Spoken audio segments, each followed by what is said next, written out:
তো গাইস, আজকে আমরা পৃথিবীর মধ্যে একটু ঘোরাঘুরি করার জন্য রওনা দিলাম। একটু সামনে যেতেই দেখি যে কৃষকেরা আধুনিক যন্ত্রের সাহায্যে রাতের অন্ধকারে তীব্র ঠান্ডার মধ্যে পরিশ্রম করতেছে।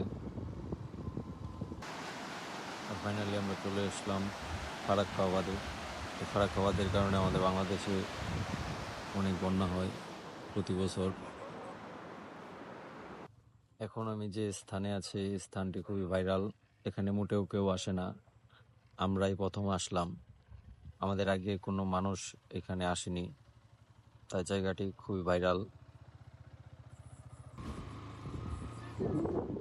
আসলে আমাদের গ্রামের পরিবেশ শহরের মতো এত সুন্দর না। আর এক পর্যায়ে আমরা অ্যামাজন জঙ্গলে প্রবেশ করি। অ্যামাজন জঙ্গলে আমরা 1 মিনিট জার্নি করার পরপরই সমুদ্র সৈকতে এসে পৌঁছে গেছি।